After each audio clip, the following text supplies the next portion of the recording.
जय हिंद। नौजवान साथियों, हम आपका भाई सुरेमन पासवान, चौकीदार राष्ट्रीय अध्यक्ष बागी बलिया, आज प्रदेश के सभी नौजवान साथियों को हार्दिक स्वागत नमन वंदन करता हूँ, प्रार्थना करना चाहता हूँ। और नौजवान साथी, आप लोग कैसे हैं?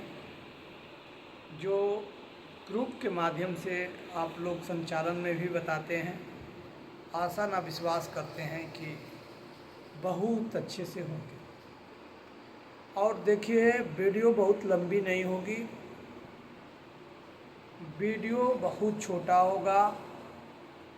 और आज आप लोगों को वेतन वृद्धि के बारे में हम बताएंगे। और यही नहीं नौजवान साथियों, जहां पर नियुक्ति रुकी है, किस ज़िले में नियुक्तियां रुकी है, किसी का बाप मर गया है, किसी का पति मर गया है, वहाँ नियुक्तियां नहीं होती है।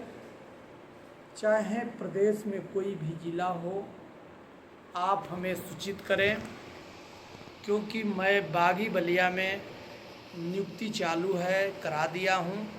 और यही ज्वाइनिंग लेटर दिखा करके आपके ज़िले में मैं नियुक्ति करवाने का प्रयास करूँगा। और एक बात, बहुत मुख्य बात है, आप लोगों के बीच में रखने जा रहा हूँ नौजवान साथियों। इससे आप लोगों को सावधान रहने की ज़रूरत है। देखिए, आज कोई लूटा है, चौकीदारों को कोई लूटा है आज से और पहले, तो कोई एससी और बैकवर्ड के लोग नहीं लूटे हैं। क्योंकि हम लोगों के पिता तुल बताते हैं, कुछ दिन पहले यही लोग लूटते हैं जो आप लोगों के बीच पे कोर्ट के नाम पर और पहचान पत्र के देने के नाम पर लूटने का कार्य कर रहे हैं। तो इससे घबराना नहीं है नौजवान साथियों। मैं 50 रुपया अगर आप लोग दे देते हैं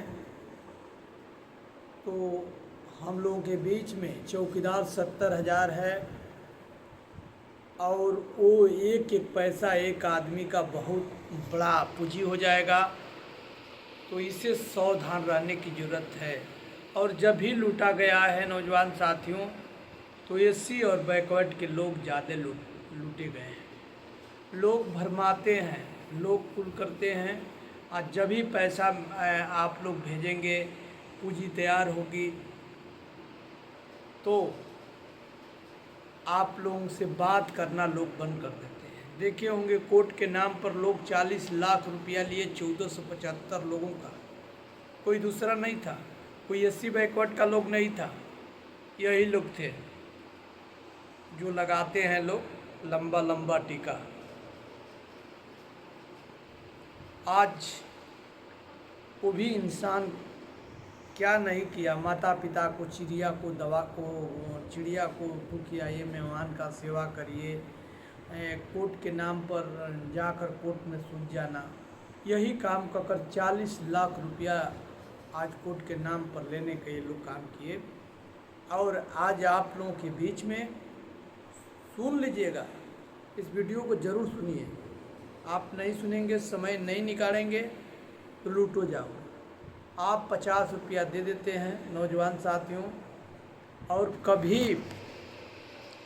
कभी हम भी, मान लीजिए हम भी आपसे 50 रुपया ले लिए, आप कभी उस पैसा आप भेजे हैं, और कहीं ना कहीं से अगर हम गलत होंगे तो भेजे हुए आप भेजे रहेंगे, तो आपका पता उस पर डिटेल रहता है, पता डिटेल रहता है। पहले तो मालूम करिए, किसी के पैसा 50 रुपया देने की कोई बात नहीं है, 100 रुपया दे सकता है, लोग 500 दे सकता है। बाकी पता करिए कि आप कैसे आदमी को पैसा भेज रहे हैं, क्या कोई अच्छे चरित्र के वो आदमी हैं, उनका पता क्या है, और वो रहने वाले कहाँ के हैं। ऐसा नहीं कि श्रीमान पासवान चाहें, जो लोग भी अगर आप लोगों से 50 रुपया 100 रुपया मांगते हैं और इस तरह से आप लोग भेज देते हैं, कल कोई अधिकारी को उल्टा सीधा बोलेंगे, कोई घटना घटेगी, कल खाता चेक होगा तो आप लोगों का नाम उस पते पर, उस फ़ोन पे पर दिखाई देगा, तो पता चलेगा कि आपके लड़के चाहे भाई चाहे घर परिवार से पैसा भेजे रहेंगे तो उस पर पता छपता है, मोबाइल नंबर छपता है, उससे भी आपकी नौकरी जा सकती है। तो इसे सावधान रहने की ज़रूरत है। 50-100 रुपये की बात नहीं है, किसी के खाते पर भेज देना बुरी बात है। जब तक आपका पहचान नहीं है, जब तक आप डिटेल पता नहीं जानते हैं, तो किसी के खाते पर भेजना ठीक नहीं है। तो आप लोगों को सावधान रहने की ज़रूरत है नौजवान साथियों। अगर इस तरह से किसी को 100-50 दे देते हैं अलग बात है, बाकी किसी के खाते पर भेजना ठीक नहीं है।